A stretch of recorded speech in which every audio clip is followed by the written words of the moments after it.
It Takes Balls is brought to you by our new sponsor, D's Nuts. Yes, you heard that right. If you've never heard of them, check them out at grabdsnuts.com. But warning, these are not your grandparents' peanuts. D's Nuts is really shaking up the nut game. They're gourmet, fun, and packed with flavor. Whether you're a fan of savory flavors like ranch, sriracha, or hot cheddar, spicy like ghost pepper, or if you have a sweet tooth like me, you'll like the banana pudding. D's Nuts has something for everyone. But D's Nuts aren't just about taste, they're about making a difference. For every bag, can, or piece of D's Nuts merch purchased using the coupon code NUTCHECK on grabdsnuts.com, you can save 10%, and another 10% gets donated towards supporting Testicular Cancer Awareness Foundation. So the next time you're craving a snack that's both delicious and meaningful, reach for D's Nuts. Because when it comes to supporting Testicular Cancer Awareness Foundation, it takes balls and it takes D's Nuts. Available at grabdsnuts.com, Amazon, and Walmart locations nationwide. D's Nuts, a delicious, healthy snack in a variety of fun flavors and making a difference one nut at a time. The stories shared on It Takes Balls are unique to the individual sharing. Always speak with your trusted medical provider for treatment options specific to you. Welcome back to It Takes Balls, presented by Testicular Cancer Awareness Foundation. Today I'm joined by somebody who has been all around the world, and to be honest, I don't really know where he quite is right now. Af Marseh, thank you so much for joining us. Yeah, no, thanks for having me. I'm nowhere too exotic today. I'm just down in the south of England in a place called Dorset, but the sun is shining for once in the first time this year, probably. Awesome. Yeah. So I mentioned that you are all around the world. That's because I read your book, Tumor, Testicles, which we'll talk about at the end. But, in that you talk about you were diagnosed kind of in Brazil at the beginning. So talk about like where you were at the time. Yeah, so I'd left my job in Essex. I was working Essex, sort of east of London, and went to move out to Brazil. And I was working at the Rio 2016 Olympic Games. So I do like events management, and I was working at the boxing event at Rio. So that was all very exciting. Every day was brilliant. If it wasn't at the Olympics, I was on the beach and down Copacabana and partying in Brazil. So it was really a great time in my life. The last day of the games, or the penultimate night even, I found I had a back pain coming out of the shower, really quite excruciating pain, and went to the Medi clinic in the athletes village in Rio. At the start, they just said like it was probably an infection or dehydration, they actually said, and gave me some dehydration tablets and things. So, it took a while to get a diagnosis whilst out in Brazil, because I was trying to navigate the Brazilian healthcare system as well. And obviously, trying to get my health insurance to pay for things as well. So it took a few weeks to actually get to the sort of scan that I needed to. I got a great doctor, Dr. Daniel, in Copacabana Hospital, Coppador Hospital, which finally revealed that I had a tumor, and I ended up flying back to the UK the next day. So bit of a whirlwind diagnosis. Yeah, I mean, talk about in the athlete village, was like the language that was most spoken English, or was there kind of a language barrier there? They did speak English, yeah. But the thing about the Olympics is obviously after the Olympics finished, that everything goes, like everything's pulled down pretty quickly. So I didn't have anyone to revisit or anything. And I asked some of the Olympic boxing coaches, like their doctors, if they could see me. But obviously everybody's just so focused on the sport and things like that. So you don't have those opportunities. But once I got into the actual Brazilian hospitals, that was a lot more. There was a lot more language barriers. So I had a Brazilian girlfriend at the time, and she was translating for me and things like that. So a lot of what we hear regularly in our own national languages, and it can be confusing terminology, was even more confusing hearing it secondhand and translated. Yeah. Yeah, and I know in your book, I think the girl you're talking about, she wasn't super fluent in English either. So, I mean, what was it like kind of getting that information from her? I guess, I don't know if part of me was like living in the denial stage for a lot longer because none of it seemed true. I was meant to be flying to Argentina on sort of September the 9th, I think it was. And I had a friend in Buenos Aires who's very fluent in English. And I was sort of depending on him to help me out whilst I got to Argentina. And I booked a consultant in Argentina as well because I thought that would just be a lot easier. But yeah, some of the misdiagnosis, like if you're listening to someone else speak a different language, there's some words that will always translate. And like, unfortunately for me, in one of the consultations, the only words that translated was like gonorrhea and the word tumor. And I was picking up these words going, these don't sound like good words. So yeah, it was really difficult. But yeah, luckily the last consultant I found, Dr. Daniel, who I still stay in touch with now, he was actually fantastic with English. So yeah, if it wasn't for him, I probably would have gone to Argentina. It might have, developed even further. But yeah, a difficult experience. And what's like the emotions like when you're so far from home? I mean, how many miles or kilometers were you from England? I think I Googled it. It was about 7,000 kilometers or something. So literally, yeah, the other side of the world. For me, it's an 11-hour flight from Brazil. So the time zones are fairly difficult as well. I couldn't confide in family and friends back home either quite regularly. So yeah, I like I said, I think I was just living in a bit of denial stage. Like, this can't happen to me. I'm 29. I was quite fit. I just thought it was just an infection or something, and it would be a course of antibiotics, and I'd be traveling South America again. So, being that extra distance away from home, it probably left me treating it for a longer time than I would have back home. That's for sure. Yeah. Yeah. And then you mentioned you had the consultation set up in Argentina. So what kind of made the decision for you to go back to England instead of continuing on to Argentina? Yeah. So like Dr. Daniel in Rio, he actually said, after I had an ultrasound scan in Coppedor Hospital, and they said, oh, it's a tumor, but we don't know if it's benign or malignant. And again, with an early diagnosis, I didn't know what benign or malignant meant, and if that was even English or Brazilian Portuguese words. So yeah, he said, oh, come back tomorrow and we're going to have to do surgery on you.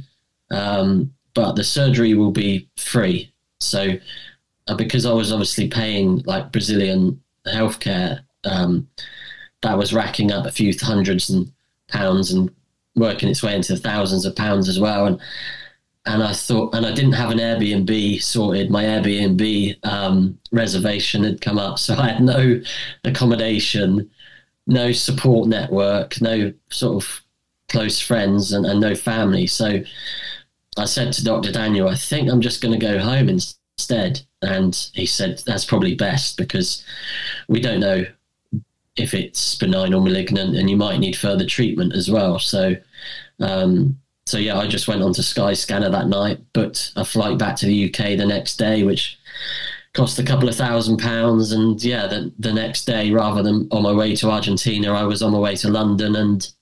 And yeah, if there's a place to be forced into thinking and overthinking, then it's an 11-hour flight from Rio to London with no Wi-Fi and no one to speak to. So yeah, it was a time to try and take it all in of what's happening. I hope you had a window seat at least. I can't remember if I did. I think I definitely did. Yeah. Good. So when you got back to the UK, had you told your parents or your family, like, I know you mentioned the time difference. Obviously it was in the different hemisphere across the world. Did they know before you got back to London?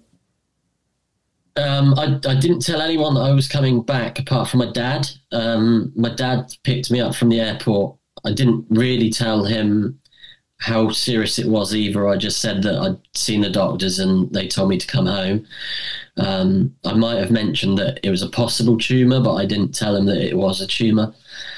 And then, yeah, he brought me back to my mum's house. My grandparents were in as well that day, and they were all excited and like, yay, Af's home from his adventure, because they were sort of nervous about me going abroad all the time because they'd seen things in the news about, I don't know, gun crime or the Zika virus in Brazil. So they were very, happy that I'd done this surprise return.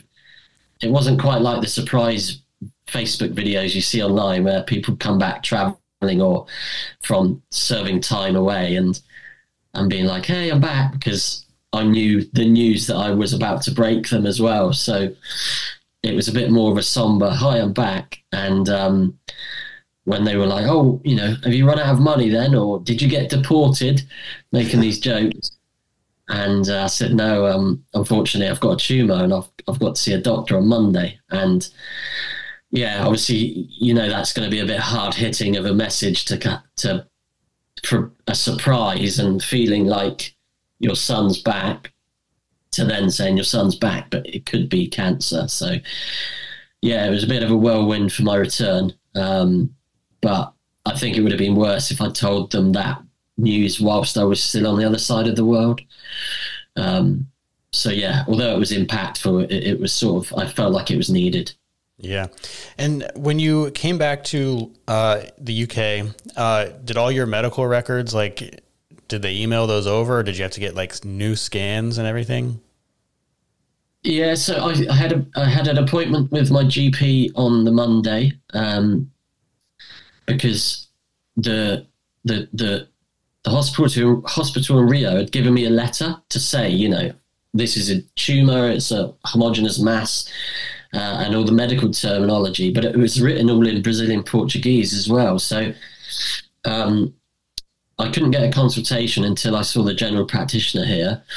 So I saw the GP on the Monday morning. So I landed on the Saturday from Rio, saw the GP Monday morning. He typed up the letter into Google Translate to see what it said. And, that sort of said it was a tumor and he needed further investigation.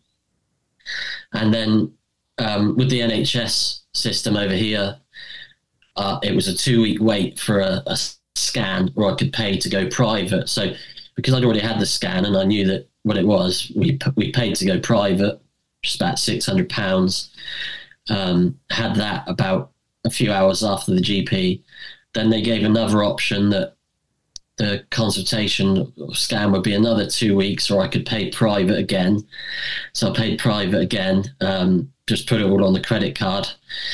So obviously I knew what the fate was really. And then, yeah, got the scan in the afternoon, and by 4:00 on the Monday, they said that it was stage 2 testicular cancer, and they booked me in for the orchiectomy on the Thursday, so 4 days later. So quite a fall from grace, because the previous Thursday I was working at the Olympics and I was in a Brazilian apartment with a Brazilian girlfriend off Copacabana Beach. The following Thursday I was on an operating table in England having one of my testicles removed. So yeah, it was quite a whirlwind of things to happen. Yeah, it's crazy how fast it goes.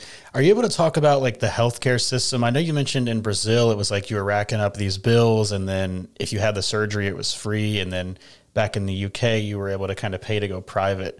Is that typical for if you had the flu, would it be the same thing? Or is it because of the tumor, there's different avenues that you can follow?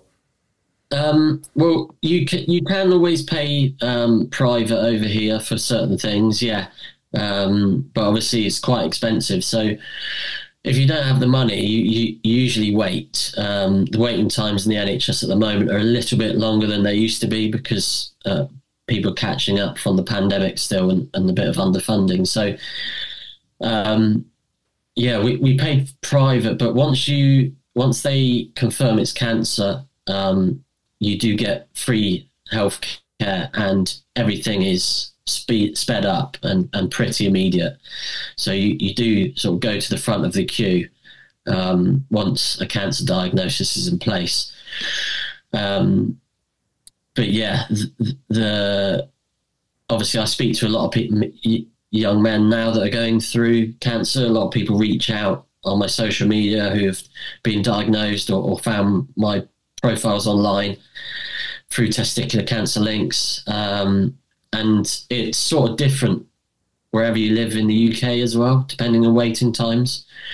I know a young lad who's going through at the moment, and it was a 2-week diagnosis and then waiting 2 weeks for a scan and then waiting 3 weeks for like a chemotherapy schedule and stuff like that. So the waiting times can be, unfortunately, a bit longer than you'd like, especially at the moment. Yeah. All right. Interesting. All right. So the US, we call it orchiectomy. You guys call it orchidectomy. I think that's a maybe thing that changed in the war, I guess. I don't know. But so the orchidectomy, talk to me about that. Like, what was the recovery like that for you there with that? The recovery, like, I don't know. I know it was painful. I think for me, the biggest shock was I thought the scar would just be a nice, neat, like scalpel, like splice in me. I think the shock for me was when I actually pulled the dressing back for the first time, which was about 3 days afterwards. So I stayed at my dad's house afterwards, and I just led on a sofa bed for 3 days, went to the bathroom and thought, I'll have a look at this. And I pulled the dressing back, and it looks like, I describe it in the book, like Captain Hook is literally just gouged open. Glad to say that it doesn't look like that anymore. It is nice, neat.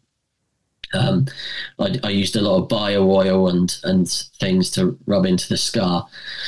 So now I don't notice it at all. But at the time, for new people diagnosed, I think that was probably one thing that took me back, which I wasn't ready for. I was like, oh my goodness, that is, I've been in the wars.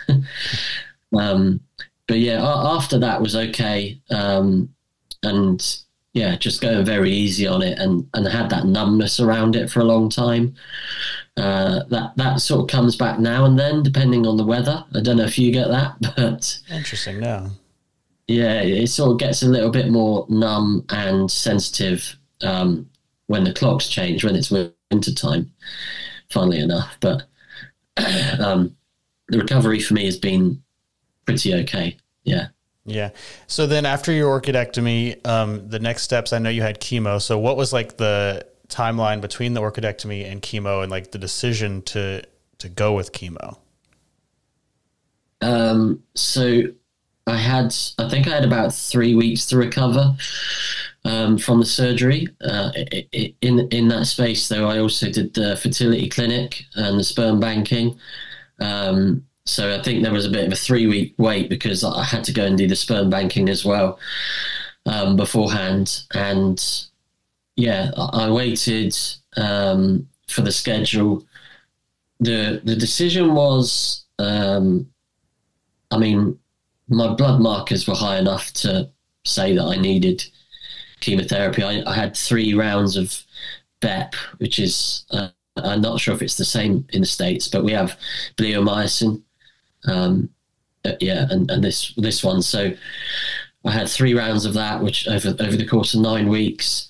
And I was sort of okay with it until the penultimate night before the chemotherapy. I had a bit of a panic attack and an asthma attack, which was not timed well, obviously, but I think that was probably my body telling me, you're in for a bit of a hard time here, like be ready. Because at that time I was maybe using like an ignorance is bliss approach, and just trying to put it out and thinking, right, just plug me into the chair and we'll just get this sorted. But your body has a way of telling you when there's danger signs to look for. Yeah. And this next question, I guess we can kind of get to as we go through like what your chemo experiences were like. But, you know, as somebody who was in Brazil right before all this, and I know you've traveled all around and have done pretty crazy things as is described in the book, but what was it like to kind of have to just slow down? At that time in my life, I was sort of okay with it because I'd come to the end of my contract of working at Brazil at Rio 2016. And, since leaving school, I always had what was next on my agenda. It was clear. I finished school, I went and did my college years, then I went to university. And then from university, I wanted to work in boxing. I wanted to work at London 2012 Olympics. And then I wanted to work at Rio 2016. I always knew what was next or what I was striving for. And the thing with after the Rio Games was I had nothing. I had a blank canvas. And that was exciting in itself. Like I was going to go to Argentina and then Colombia and Chile and things like that. But every day was going to be an adventure. And that's also quite scary, and there's no comfort zone and things. But when I had the cancer, I was sort of like, well, at least I know what I have to do now. Yeah. In a weird way, it gave me purpose. Like my purpose right now is to beat cancer. So psychologically, I was okay. I thought this is just going to be a little bump in the road. It's my next challenge. And that's how I approached it. I just approached it as a challenge. Like obviously, from reading the book, I've done a few marathons, I've climbed some mountains, I've done some cycling events, and I lived my life through challenges. I've always got something to aim for. And at that point in my life, I had nothing. So it in a weird way, I just thought, this is my challenge for now. This is my purpose, and I'm going to overcome it. And I applied this "you got this" theory to it. So yeah, in a weird way, I just accepted it that the universe or whatever was telling me it's time to sit down for a few months and think. Yeah, that's great perspective.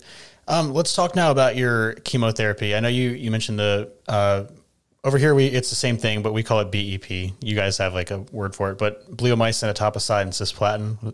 Is that what you? Yeah. So let's talk about like your experience with chemo. How did you feel the first week, and then as it went on? It is really tough. There's no playing it down, really.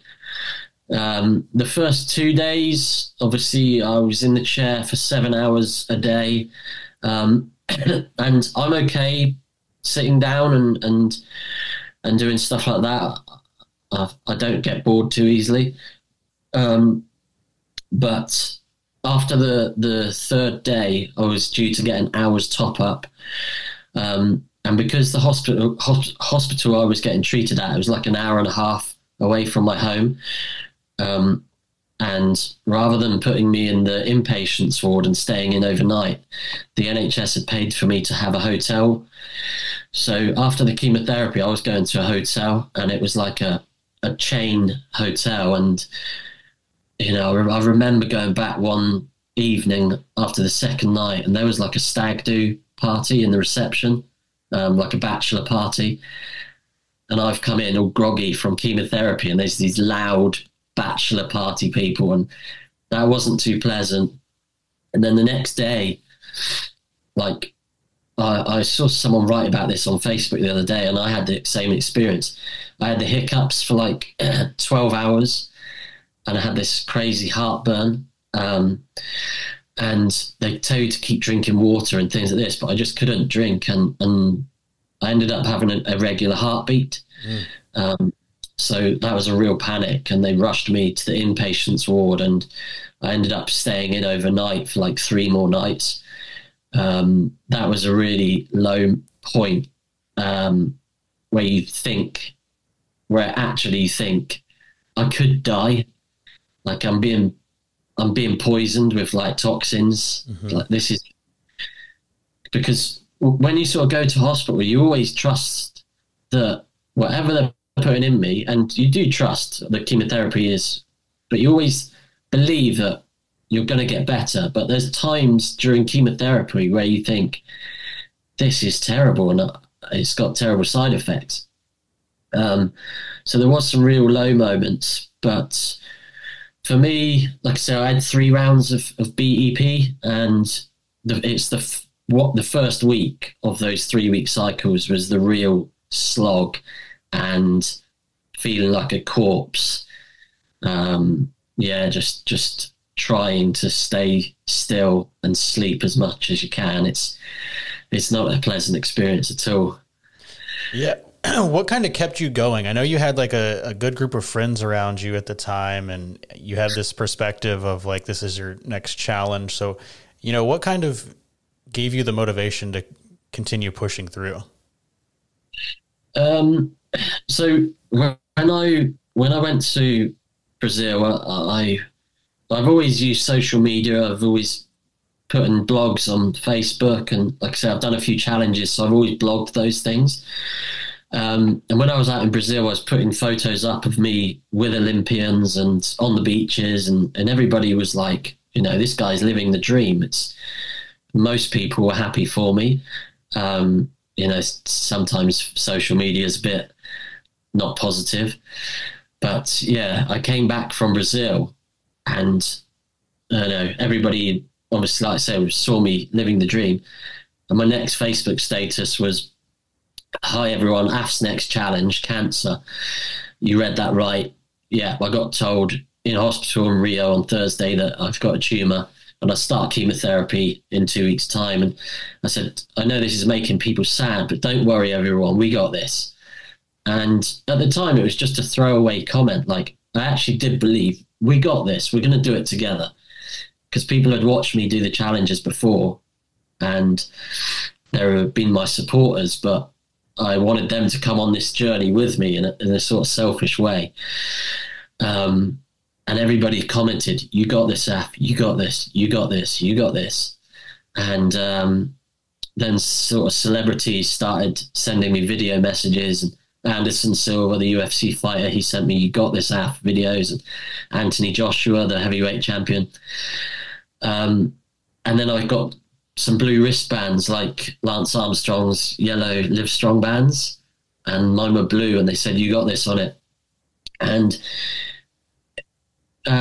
one of the things that I didn't realize would come out of me sharing my story, because I was just an open book always, but being so open allowed other people to be open with me about their life and their struggles.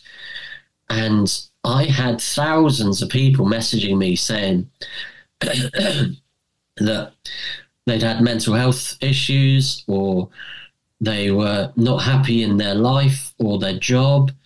And my outlook on life had inspired them to overcome their own barriers. They said that they'd seen me have the worst news possible, and my reaction to it had powered them into, going after the job that they want to, or getting out of a relationship, or going back to the gym. Lots of people took up challenges, started running marathons. So it was kind of that kept me going in a way. It wasn't the reason I was doing it, and I wasn't faking it either. I was totally believing that this was my outlook on it and my ways I was going to challenge this thing. But yeah, other people kept me going, and we sort of did it together. I think challenges done together and shared experiences are way more powerful than doing it on your own. I believe in community and support networks. Yeah, that's incredible. And I mean, just you got those thousands of messages and everything. I mean, that's got to be an amazing feeling to know that you've touched so many lives. Yeah, I still get the messages today, like every day at the moment, and it never gets old. It's always quite overwhelming, and it's like, it's just a real surprise. And I know it's nothing it's nothing because of me or who I am. I just genuinely believe in people talking. because a lot of people go through problems or issues and stuff, and half of it, if you just talk out your problem with the world, the problem becomes halved. It's a lot more difficult with a cancer diagnosis, because if you open up about cancer, it really affects other people and makes people sad and stuff like that. But that's what the whole book is about, is trying to break down the stigma of talking about cancer and trying to help men and their families talk about it openly so that we can beat it together. Because, as you know, that's probably one of the most difficult things about a cancer diagnosis, is when you keep it to yourself because you don't want to make other people sad, it can eat away at you a little bit. So yeah, be open and be honest. Yeah, that's great. And so the timeline, the summer games, Rio, and they were obviously in the summer. So what time of year did you finish your chemo? I think I finished my chemo on about December the 10th. So just heading into the Christmas period. I made some mistakes in my final week of chemo. As you're probably aware from the book, I wanted to go out of my chemotherapy schedule in a positive light, and that it hadn't affected me, and that I was the still same old G. So I tried to make all these adventurous experiences in my last week of chemo. So I think on the Monday I went go-karting, which was a mistake because I had that peripheral neuropathy in my hands, and I was trying to hold on to the steering wheel and my hands were just like vibrating. I had pins and needles all the way up my arm. I played golf. That was quite pleasant, although I wasn't very good that week. I went dry ski slope skiing, which was a terrible mistake because I was on the drag lift going up the hill and my legs were burning. All the chemo was probably draining from my body, and it was horrific. Big mistake. Don't go dry ski slope skiing in your final week of chemo. And then, on the final day, I went to a boxing match at the Manchester Arena to watch Anthony Joshua. He'd given me some front row tickets, and that was great again. But the boxing matches in the UK, they're sort of filled with 10,000 drunk people, and I was bold and full of chemo, and it wasn't a pleasant experience. But that was my final week. So just take it easy for anyone listeing. The people at the boxing match, they probably thought you looked tough with the bald head. They're like, look at this freaking guy. Well, I don't know. I looked more like Uncle Fester than than Stone Cold Steve Austin. What was the holiday like for you, having had just finished? Was it were you down in the dumps, like feeling tired, or was it kind of a warm feeling knowing that this is all over? It was, I'd say it was mixed reviews, because my Brazilian girlfriend at the time that sort of helped me with getting my diagnosis in Rio, she flew over from Brazil. So that was an absolute fantastic time. We'd done it together. It was just brilliant. Everything was full circle. Everything felt like it had a full stop, a period at the end. Like it felt like a nice end of the chapter. But obviously the real difficult thing is you don't just get the all clear from the doctor and he says, go on with your life, you're back to normal. It's a real tough. I think that when you have cancer, you're on survival mode. So you're like, sort of plug me into the chemo chair, we're going to beat it. And like I said, you have that purpose. And again, for me, maybe that was even more of a hard-hitting thing, was because I had nothing else after that. So Christmas Day, for example, I was sat there in the chair and I'm still bold. And even though I've been given the all clear, I still look like a cancer victim. And I certainly still feel like it as well. So, I think I described it as, it's like you've been released from jail, but you're still on probation. You know, you've still got a tag around your ankle. So yeah, I did go to Paris actually for a few days, and that was nice. But like I say, everything. When I was in chemo, I read one of these leaflets that said "Finding the New You After Cancer," and I really sort of resented that leaflet, that flyer. I thought there's not going to be a new me. I'm going to be the old me. Like, this doesn't define me. I'm just going to be same old Af, get on with life, persevering challenges and living the dream again. But the reality is you do have to sit with a new you and discover a new you. So yeah, it was quite difficult, to be fair. Let's talk about that, because it's been now almost 8 years, right, since you had your cancer. So in the UK, do you do 5 years of surveillance like you do in the US? Yeah, 5 years. 5 years of surveillance. Obviously, the first few years are, I think the first year was every 3 months. Well, after the all clear, it's first 1 month after, then it was every 3 months, and then it was every 6 months. And then the last year, I think, was once a year. So yeah, I did that. And that was, like I just mentioned, it is like you're on 5-year probation, you know. In January, so I got the all clear in December. In January, I got a flight to Cuba, and I went traveling around Cuba and went to Mexico and things like that. And it did actually create a bit more anxiety than I previously had, because whereas I was like, right, I'm just going to travel Mexico because I wanted to make up for lost time of what cancer had taken away from me, I was in Cuba thinking, oh my God, what if it's back? You know, I don't want to do this again. And I did sort of panic a little bit, and I took a flight back to the UK again. And then I moved to Abu Dhabi for 18 months as well, out in the United Arab Emirates. So I lived out there. Healthcare system out there is actually very good.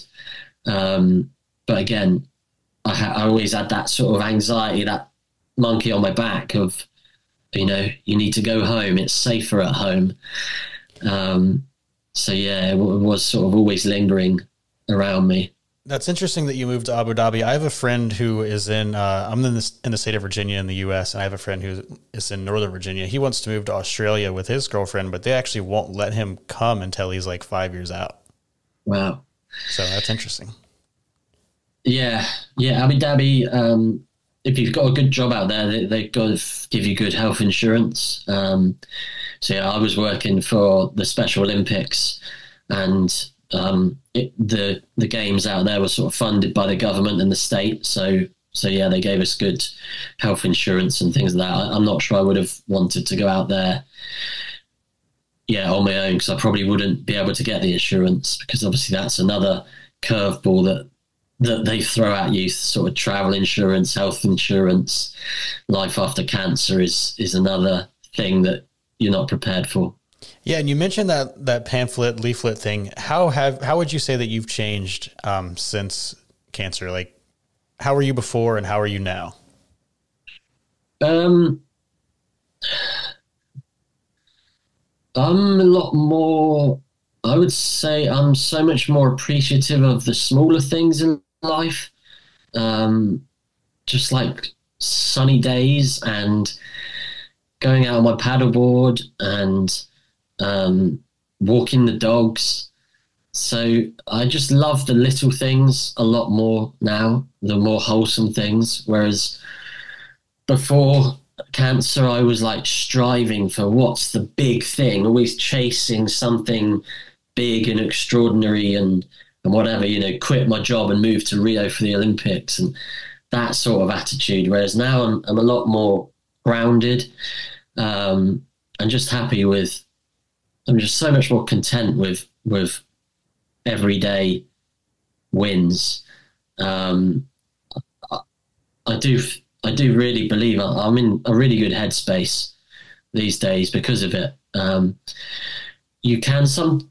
never really gone back to the anger stage of having a cancer diagnosis. I'm never angry at it. I'm totally content with it. And and I feel like that brings me a lot more contentedness of life in general. So yeah, I would say that, you know, family, friendships, connections, that's the things that are important to me, rather than thinking I need to be, I don't know, at the front of a concert or something like that, you know. Yeah. As we start to land this plane across the pond here, let's talk more about your book. And this is not like a paid promotion or anything. I saw you were posting about it. I read it. I loved it. So, I mean, what made you write this, and why now? Like, I guess when you published it, it was about 7 years out. Yeah. So, like I said, I moved to Abu Dhabi and I did some other games abroad. And at the end of like the Olympics or Special Olympics or whatever event it is, people always say, what next? What event are you going to next? Will it be the European Games or Asian Games, Pan American Games? And I'd always say, I just want to write a book. I have to write this book.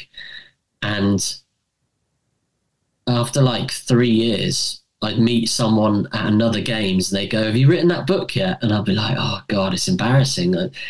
I don't want it to be a pipe dream where my Facebook memories from university, like of me saying I'm going to do something 12 years ago, they haunt you.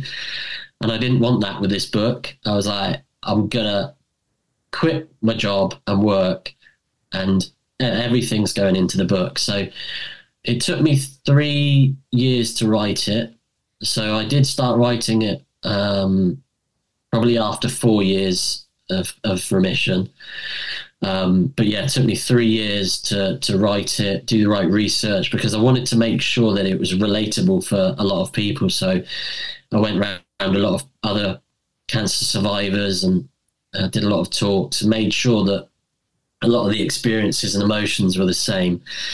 And yeah, I wanted to get it out there. And the other thing that after cancer, because I'd obviously blogged about my cancer journey and put it on Facebook and things, friends and family would go, oh, my cousin's just been diagnosed. Can you speak to them? And I'd say, okay. And I'd have a phone call with them and, oh, my brother's just been diagnosed and stuff like that. So I'd always have those sort of friendships.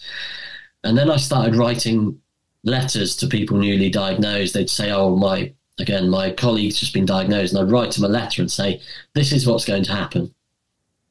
And then I thought, actually, I could make that the premise of the book. It's a letter to someone that's been diagnosed, and their families and support network as well. So yeah, it's been a total whirlwind. I published it in October. Now we're in end of March, and the people it's reaching, and I have men sending me messages all the time saying, I've just been diagnosed. I was absolutely scared, and I've read your book, and now I feel like I can smash it and beat this thing. So I'm really proud that it's reaching the right people as well.